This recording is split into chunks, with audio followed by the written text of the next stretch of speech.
Alfonso the Learned had inherited the kingdom of Asturias and had a clear mission to secure his domains and ensure the continuity of Christianity on the peninsula. But a stroke of luck would change the objective of his campaigns. In 739 500 Alfonso the Learned became the ruler of the kingdom of Asturias, and he continued the structuring and organization of the territory that Don Pelayo had initiated after his victory in the Battle of Covadonga, which you can learn about in the link shown above here. He is aware that even though they defeated the Muslims once, that was an exceptional situation, a well-prepared ambush against an enemy who underestimated them. They could not win in open field. But a stroke of luck came that same year. The Berber rebellion against the Arabs, which we have also seen in the video above. The Arab troops of the peninsula are sent further south, with the intention of being sent to Africa if necessary. This means that in the territories where they do not have great control, such as Galicia, Cantabria, and Baskonia, there will be hardly any defenders left. Alfonso the Learned decides to first expand to the west, and it seems that it was not a military campaign. The Asturian king left his domains with his troops and reached the first towns under Umayyad rule. In these towns, he decided to execute the Muslims he encountered and take care of the Christian population. He made the inhabitants of these first towns spread what had happened in their homes, that a Christian king had arrived to protect them and to expel the Moors from their lands. And this political maneuver took effect. The Galician inhabitants received him as a protector and liberator, someone of their own religion, who would protect them from the Moorish incursions into their land. Part of the Muslims from these lands fled, and those who did not manage to do so were executed in the name of God. And despite the fact that up until that moment these lands were owned by the Sumelas, the Muslims continued to launch marauding attacks against their subjects. Thus, the Galicians had no peace. It was a fairly obvious decision to join the kingdom of Asturias and towards the east, because the Cantabrians and Basques decided that the best thing to do was to applaud the arrival of the Asturians on their lands and to have a common front against Islam. Again, even though the Muslims had part of Cantabria, they kept launching raids in Cantabria and Basque country. In the last year, it seems that Alfonso the Fair had achieved something that was not initially in his plans. He had doubled or tripled the size of his kingdom without hardly shedding Christian blood. Quite an achievement that would be remembered by the annals of history, as we learned in the year 741 after Christ. The Berber garrisons north of the Duero left their positions and marched south to confront the Arabs and Syrians. Of course, Alfonso warrior, suddenly, he found that to the south of his possessions there were hardly any Muslim warriors defending the bastions. Without hesitation, he gathered his troops and with his brother Fruela began riding south. Do you know the famous Western movies of Indians and cowboys? Well, they are nothing compared to what is coming now on the peninsula. First, they attack the cities closest to the Cantabrian mountain range and capture them, such as Leon, but they do not conquer them. What Alfonso the Learned did was enter, eliminate all the Muslims, loot the city, group all the willing Christian civilians to march and return to the kingdom of Asturias. Yes, the Asturians did not keep the cities, they depopulated them. And why is that? Why? Because as I mentioned before, they didn't have the capacity for a large-scale confrontation against the Muslims, so they couldn't stay to defend the cities. Could they protect the Christians of these lands only if they emigrated to the kingdom of Asturias? In this way, they managed to populate the northern lands, improving their original economy, and they also managed to have more warriors available for the Christian hosts. When the Moors solved their issues and returned to these lands, they would find nothing, serving as a natural defensive barrier for the kingdom of Asturias. This was repeated in Astorga, Burgos, Valencia, Zamora, with all the territories north of the Duero River. Although this area remained, so to speak, unclaimed by either Christians or Muslims, given that the Moors of these lands had been executed, and only a handful of Christians who had decided to stay remained. Could it be said that this was an area of Asturian influence? These lands had a more primitive life than that of the inhabitants of the north. Due first to the Gothic civil wars, then to the Muslim invasion, and later to the Muslim civil war. And of course, it was now even worse due to the depopulation they had suffered.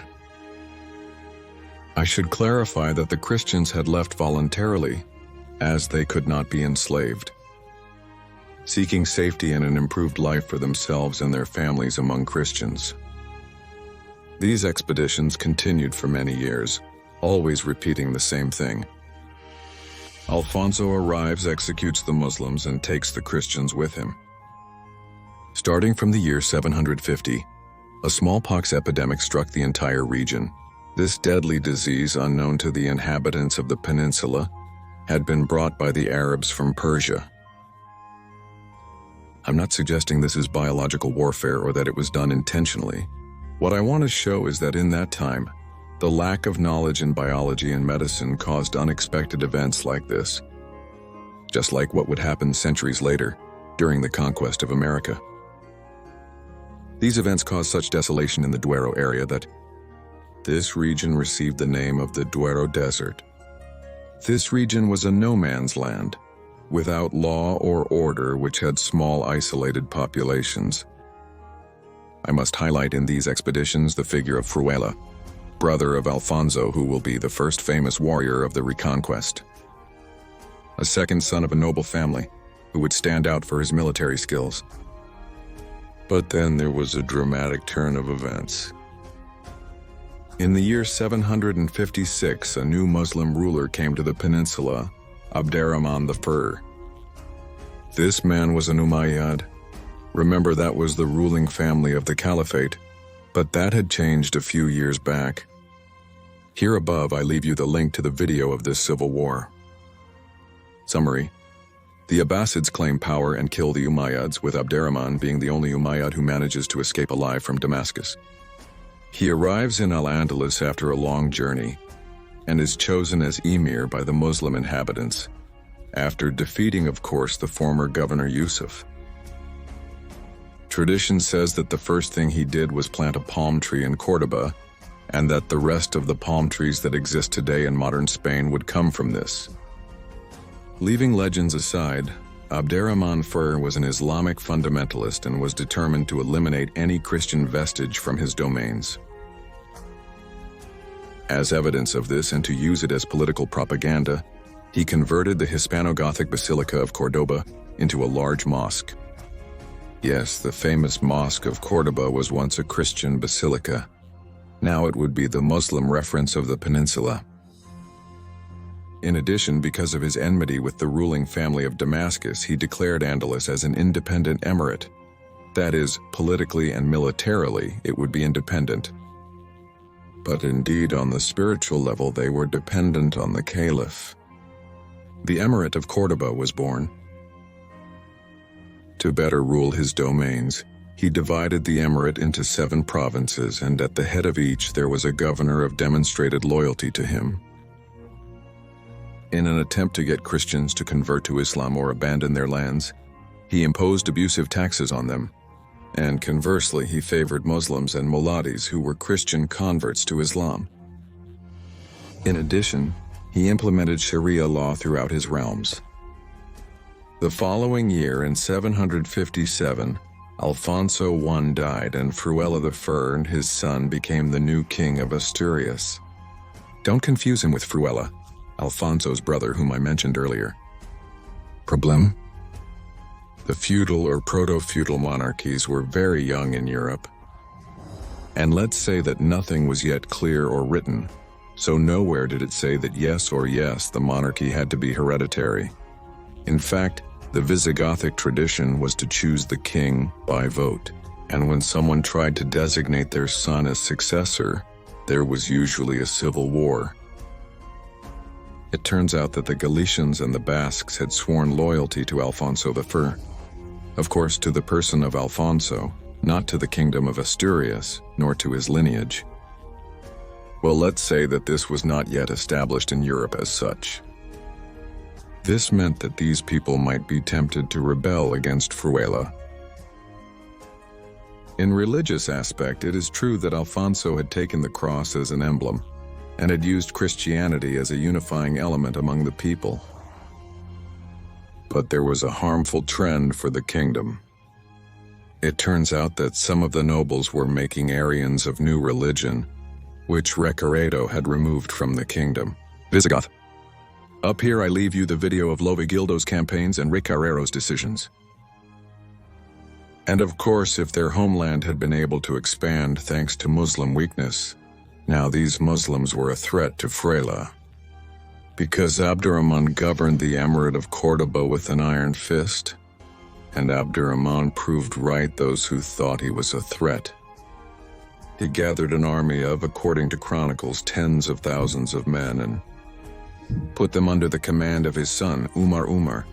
His objective was to recover the territories that the Umayyad Caliphate had lost years ago due to the weakness caused by the rebellion. Berber. The army headed north and Fruela decided to stop them. He gathered the Asturian host that had nothing to do with Don Pelayo's militias in the Battle of Covadonga. These warriors already had combat experience and were well equipped. They headed towards Galicia, and we will know the result in the next video.